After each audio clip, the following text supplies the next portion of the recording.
साथियों नमस्कार।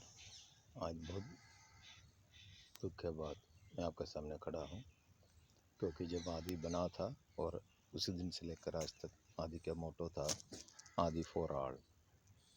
इसलिए हमने ये का पे स्केल हो, टेक्नीशियन 5000 8000 हो, या यही इसको नॉन फंक्शनल अपग्रेडेशन 4 साल में 5400 ग्रेड पे हो, हर चीज़ में हमने जनरलाइज ऑर्डर इश्यू करने के लिए प्रयास किया और निकलवा दिया था। और हमारा एफर्ट्स यही था कि जो भी बेनिफिट हम लेंगे वो सारा कैटर के लिए लागू करने के लिए कोशिश करेंगे। लेकिन आज हमें मजबूर किया गया आरटीओ और एडीटी ने अपने एंटी एम्प्लॉय और हिमालयन ब्लंडर डिमांड से कि अपना मेंबरों को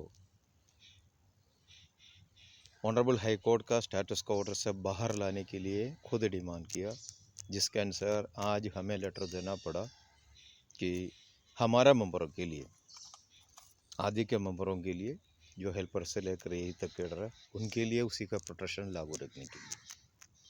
साथियों, आपको पता है कि आज लोगों को उल्लू बनाने के लिए बिना सोच समझ कर, जैसा पहले भी किया गया था कि उन्होंने डिमांड लेके उतर गया और राइटिंग में दे दिया कि जैसा प्रोग्राम कैडर को एमएसपी दिया 31 जनवरी 2018 का ऑर्डर को एक अपग्रेड मानते हुए, एक एमएसपी को एडजस्ट करते हुए सेम हमारा कैडर को भी दिया जाए।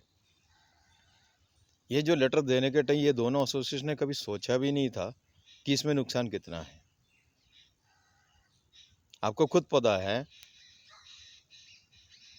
1999 से लेकर 2014 तक 15 साल 25 to 19 का स्केल के ऊपर कोई ऑब्जेक्शन नहीं आया था और किसी का रिकवरी रिफिक्सेशन नहीं हुआ था। लेकिन जब 2014 दिसंबर में हमारे एमएसपी रोका गया था और रिटायर्ड एम्प्लॉय से एक स्केल डाउन करके रिकवरी और रिफिक्सेशन किया था, उसी टाइम आरटीओ और एडीटी दोनों के पास रिकग्निशन थे। वो भी 1993 में आरएसए रूल आने से लेकर आज 2020 तक 27 साल का पीरियड में सिर्फ 4 साल इसी मिनिस्ट्री में एम्प्लॉइज एसोसिएशन के पास रिकग्निशन था। और उसी 4 साल में इसी एसोसिएशन ने हमारे कैडर के लिए जो भी मिलना था सब खो गया और उनका सामने आदि जिंदा भी नहीं था। 2014 दिसंबर से लेकर जहां रिकवरी रिफिक्सेशन शुरू हुआ, जहां हमारे एमएसपी बंद हो गया, उसी दिन से लेकर 2017 अप्रैल तक इन लोगों के पास रिकग्निशन थे। ये दोनों एसोसिएशन यदि चाहता था जेसीएम स्कीम के अनुसार सेक्रेटरी साहब से, सीओ साहब से, दोनों डीजी से हर 3 महीने में मीटिंग लेकर उसी 3 साल के अंदर इसी एमएसपी को रिस्टार्ट कर सकते थे, सारा प्रॉब्लम सॉल्व कर सकता था, स्केल को भी नॉर्मलाइज कर सकता था, जो चीज़ आज आदि कोशिश कर रहा है। लेकिन उन्होंने उसी टाइम कुछ नहीं किया। इवन डायरेक्टरेट में सेक्शन तक जाना बंद किया, क्योंकि डीजीआर ने ऑर्डर इशू किया था कि रिकग्निशन होते भी आप लोग सेक्शन में तक नहीं जा सकते। इन्होंने सारा काम फूल किए थे और आज अचानक उनको क्यों प्यार लग गया कि हमारा कैडरों को एमएसपी चाहिए। सिर्फ उनको ये दिख रहा था कि आज आदि कोशिश कर रहा है।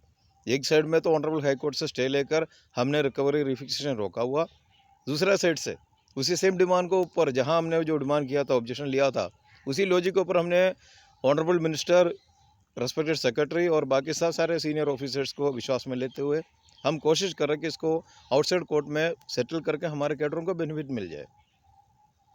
और इससे देखते हुए कि ये डर लगता है कि ये आदि सेटल ना किया जाए, इसलिए शायद इन्होंने ये डिमांड किया गया और इसके लिए सिर्फ एम्प्लॉयज़ को गुमराह किया गया। एम्प्लॉय को सच्चाई नहीं बताया गया कि एमएसपी के पीछे खतरा क्या है। आज के दिन में जो प्रोग्राम कैडर को जो दे रहा है, वो यदि हम डिमांड किया तो हमारे कैडर को कितना नुकसान होगा, ये किसी ने नहीं बताया। जरूर मुझे पता, आज जब हम बताऊंगा लोग ये बताएंगे, फिर देखो ये अथॉरिटी को समझा रहा है हमारे लोगों को नुकसान के लिए। जैसे इन लोगों को लग रहा है कि अथॉरिटी में जो बैठा है सब बेवकूफ़ है, उनको कोई रूल पता नहीं है।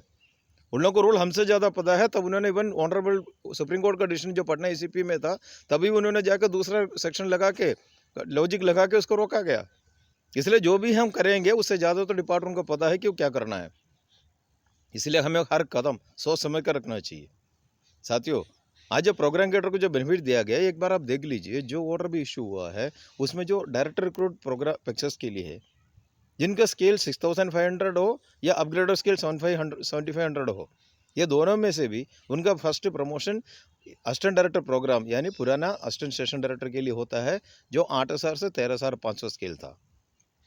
और जो एसीपी दिया जा रहा है वो फिफ्थ पे कमीशन पीरियड में 1996 से लेकर 2006 तक के लिए है, और एक्चुअली एसीपी लागू था 19 अगस्त से 2008 सितंबर तक, और उसी पीरियड में फिफ्थ सीपीसी का रिकमेंडेशन था, पे स्केल से ग्रेड पे नहीं था।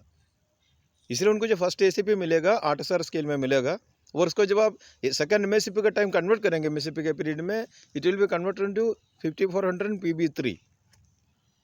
और उसके बाद उन्होंने जब एक बार खो गया 31 जनवरी 2018 का ऑर्डर का, यानी 25/2/19 के अगेंस्ट एक एमएससीपी एडजस्ट भी करेंगे, तभी भी आपने देखा है कि उनको 30 साल में PB3 5400 का नेक्स्ट वाला 6600 ग्रेड पे मिल रहा है। और सिमिलरली जो ट्रक्स टू पैक्स में है उनके बीच में कोई एससी कैडर है नहीं, इसलिए जो ट्रक्स को भी 6500 से या 5000 से भी उनको जो फर्स्ट प्रमोशन था प्रोग्राम एग्जीक्यूटिव, जो प्रोग्राम एग्जीक्यूटिव को प्रसार भारती ने जो मानकर दे रहे 7500, और उसके बाद जब उनको सेकंड एमएससीपी आएगा उनके लिए इसलिए नुकसान नहीं होगा क्योंकि ये 48 से सेकंड एमएससीपी में, क्योंकि 7500 का जो कन्वर्ट करेंगे 48 ग्रेड पे, उससे वो सेकंड एमएससीपी में जाएंगे PB2 5400, और थर्ड एमएससीपी में जाएंगे PB3 5400। और जब वो सेकंड एमएससीपी खोएगा कि 31 जनवरी 2018 को ऑर्डर के अगेंस्ट, तभी भी उनको मिलेगा PB2 5400। लेकिन वो हमारा साथ जब आएगा, आप देख लीजिए हमारा स्केल था 6500, जो प्रसार भारती मान चुका है कि उन्होंने अपना स्केल को 25/2/9 के स्केल को ऊपर ही दे देंगे, तभी भी 6500 टू 10500 स्केल से 7450 टू 11500 स्केल में फर्स्ट एसीपी मिलेगा, क्योंकि एससीए बीच में था हमारे लिए, ये टीसीए प्रमोशन था, वो ये टीसीए फर्स्ट एसीपी होगा उसी टाइम, ये मर्दर का कोई बात ही नहीं था ये एसीए का, क्योंकि वो 6th सीपीसी का है। जब फर्स्ट एसीपी देंगे 7450 हो गया, जब एमएससीपी पीरियड में कन्वर्ट करेंगे अगेन वो 46 में आ गया, क्योंकि 6th सीपीसी ने दोनों को कन्वर्ट कर दिया, सेम में कर दोनों को सेम ग्रेड पे में कर दिया। आज जब तक मर्दर नहीं है तब तक इसको तो सेम माना जाएगा, इसलिए फिर 46 से 46 सेकंड एमएससीपी भी हो गया, और उसको हमने खो गया। हमने बोल दिया ठीक है सेकंड एमएससीपी, आप फर्स्ट एमएससीपी हो गया 46 to 46, और सेकंड हो गया कि आप 25/2/99 या 31 जनवरी 2018 का ऑर्डर के अगेंस्ट एडजस्ट करो, और तीसरा एमएससीपी जब आपका बनेगा 4600 ग्रेड पे से 4600 से 4800। ये आँख खोल के देख लीजिए, आप अपना दिमाग, खुद का दिमाग यूज़ करके स्टडी कर लीजिए। इतना बहुत बहुत बड़ा खतरा प्रपोजल डिमांड आज तक कोई एसोसिएशन ज़िंदगी में नहीं किया होगा। इसलिए साथियों आज हमें मजबूर हुआ कि आज तक हमने जर्नलिस्ट का बात किया था, लेकिन आज हमें बोलना पड़ा, आज हमें लेटर देना पड़ा कि अभी ये जो यदि लागू होगा, दोनों एसोसिएशन की डिमांड से ये लागू होगा, हम सिर्फ हमारे मेंबर के लिए सिर्फ एक्सेप्ट करेंगे यदि 31 जनवरी 2018 को ऑर्डर को एक एमएससीपी में एडजस्ट ना किया जाए। और अदरवाइज हमने बोला है कि जो भी नुकसान होगा वो जिस दिन एमएससीपी ऑर्डर इशू करेंगे, अभी भी आप लोगों के पास वक्त है सोचने के लिए, जिस दिन एमएससीपी ऑर्डर स्टेशन इशू करेगा उसी दिन तक जो भी आदि मेंबर होगा उनके लिए ऑनरेबल हाई कोर्ट का डिसीजन के अनुसार WPC 9890 में जो हमारा केस आदि का केस, उसके अनुसार जो प्रोटेक्शन है स्टेटस को मेंटेन किया जाएगा। ये आज हमें स्टैंड लेना पड़ा, क्योंकि हमारा मेंबर को प्रोटेक्शन भी देना हमारे लिए ज़रूरी है। अभी आप लोग समझदार हो, आप सब चीज़ को देख के ये सोच लीजिए कि आपको क्या करना है। अभी भी आपके पास वक्त है अपने आप को प्रोटेक्शन के लिए सोचने के लिए। Thank you very much.